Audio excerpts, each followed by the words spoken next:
encourager la créativité des individus, que nous apprend donc la recherche? Bonjour Béatrice Parguel. Bonjour Jean-Philippe Denis. Béatrice Parguel, vous êtes chercheur CNRS, vous êtes à Dauphine et vous êtes professeur attaché à Mines ParisTech. Tout à fait. Alors c'est un papier, alors c'est horrible, vous allez me faire parler en anglais, dans une revue anglo-saxonne, donc PLOS ONE, Nudging Individuals Creativity Using Social Labeling. En gros, l'étiquetage social et quelles interactions avec la question de la créativité.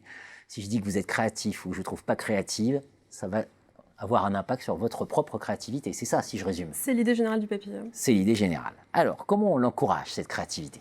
Alors peut-être que d'abord, on peut préciser qu'il y a deux grands champs de recherche en créativité, c'est-à-dire qui portent sur la capacité à produire des idées à la fois originales et utiles. Il y a un premier champ qui est plutôt d'ordre collectif. On va se poser la question de la créativité des équipes. Et là, on va nous parler de brainstorming, de méthodes Lego, de théorie CK ou alors de design thinking. Et puis, il y a un autre champ de recherche qui envisage la créativité à un niveau plus individuel. C'est dans ce champ de recherche-là qu'on s'est inscrite avec Marine Agoguet. Et dans ce champ de recherche-là, on a deux acceptions de la créativité. La première, c'est de voir la créativité comme une qualité naturelle, un don de la nature. On serait créatif, on serait Léonard de Vinci, Mozart, ou on ne serait pas créatif, et donc on ne pourrait pas y faire grand-chose. Bon, dans cette acception-là, il n'est pas possible d'encourager la créativité des individus.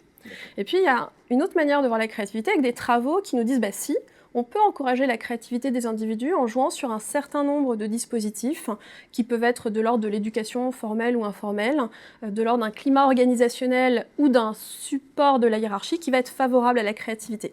Ce qui est intéressant dans cette deuxième manière de voir la créativité, c'est qu'il y a une variable spécifique qui va être récurrente et dont on va montrer qu'elle influence très fortement la performance créative. Cette variable, c'est la perception de sa propre efficacité en créativité, c'est-à-dire c'est la confiance qu'on peut avoir en tant qu'individu dans sa capacité à réussir une tâche de créativité.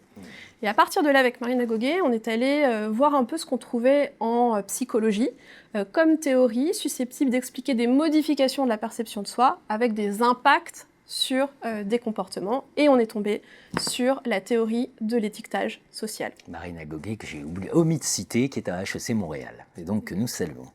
Et donc cette théorie de l'étiquetage. Alors la théorie de l'étiquetage social, c'est une technique de persuasion qui va consister à attribuer à un individu une étiquette sur ses qualités personnelles, sur ses valeurs, avec un objectif qui est de provoquer des comportements conformes à cette étiquette. Et donc ça a été notamment utilisé en sciences de l'éducation pour augmenter les performances des enfants en mathématiques. Ça a également été utilisé en marketing pour provoquer des comportements pro-environnementaux. Et comme vous le disiez tout à l'heure, nous, on l'a regardé plutôt dans le contexte de qu'est-ce qui se passe? Est-ce qu'on arrive à augmenter la créativité des gens auxquels on dit qu'ils sont des personnes créatives? Comme le bon élève à qui on dit qu'il est bon élève aura de meilleures notes et le mauvais ou le cancre aura des... Ah, on est d'accord. Donc comment on teste ça? Alors nous, on l'a testé en utilisant la méthode expérimentale. En gros, on a joué aux petits chimistes. On avait plusieurs tubes à essai avec des sujets dans chacun de ces tubes à essai. Dans le premier tube, on leur disait qu'ils étaient créatifs. Dans le deuxième, qu'ils n'étaient pas créatifs. Et le troisième tube à essai nous servait de tube de contrôle. Et dans un second temps, on les exposait à une tâche de créativité qui pouvait être la tâche de l'œuf ou alors la tâche de la brique, qui sont des tâches d'idéation relativement classiques dans la littérature. Alors peut-être qu'il faut préciser une chose, c'est qu'on savait avec Marine Agoguet que l'étiquette ne fonctionne que si elle est crédible. C'est assez facile à faire chez des enfants, c'est plus difficile à faire chez des adultes. Donc on a utilisé un petit subterfuge, on a soumis au préalable tous nos sujets à un questionnaire de personnalité avec un certain nombre de questions. Et c'est sur la base des réponses qui nous avaient été fournies qu'on leur a dit « vous êtes créatif » ou « vous n'êtes pas créatif ». D'accord. Et donc concrètement, vous avez observé quoi dans vos tubes à essai? Alors, ce qu'on a d'abord observé, c'est qu'effectivement, quand on dit à des individus qu'ils sont créatifs et que ça leur paraît crédible, de fait, on augmente leur performance créative, mais uniquement chez les individus qui se perçoivent à l'origine comme non créatifs. Et on a conduit une seconde expérimentation pour expliquer le mécanisme à l'œuvre, et on voit bien que quand on dit à des gens qui se perçoivent comme peu créatifs qu'ils sont créatifs, ça va modifier la manière dont ils se perçoivent eux-mêmes et augmenter leur confiance dans leur capacité à accomplir une tâche de créativité, et de fait, ils deviennent plus créatifs. Passionnant. C'est bien éthique tout ça? Est-ce que c'est bien éthique? Oui, alors c'est bien éthique, mais ce qu'il y a de clair, c'est qu'il va falloir encadrer ce genre de travaux, parce que précisément, nous, on avait aussi exposé des gens à un label négatif. On leur avait dit « vous n'êtes pas créatif », et là, concrètement, on peut modifier la manière dont ils se perçoivent avec des conséquences importantes en termes de self-esteem. Donc la première chose qu'on a faite, c'est qu'on a fait valider l'intégralité de notre protocole expérimental, donc des 3 expérimentations qu'on a conduites dans le cadre de cette recherche, par le comité d'éthique d'HEC Montréal.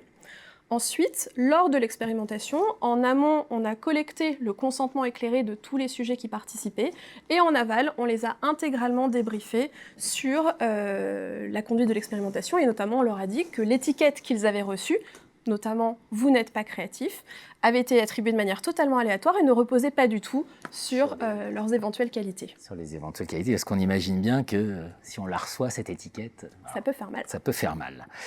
Finalement, ça sert à quoi de savoir tout ça? Alors la première chose, c'est qu'on espère ainsi avoir fait progresser les connaissances en management de l'innovation et notamment en management de la créativité, parce que c'est la première fois qu'on utilise cette théorie en management de la créativité.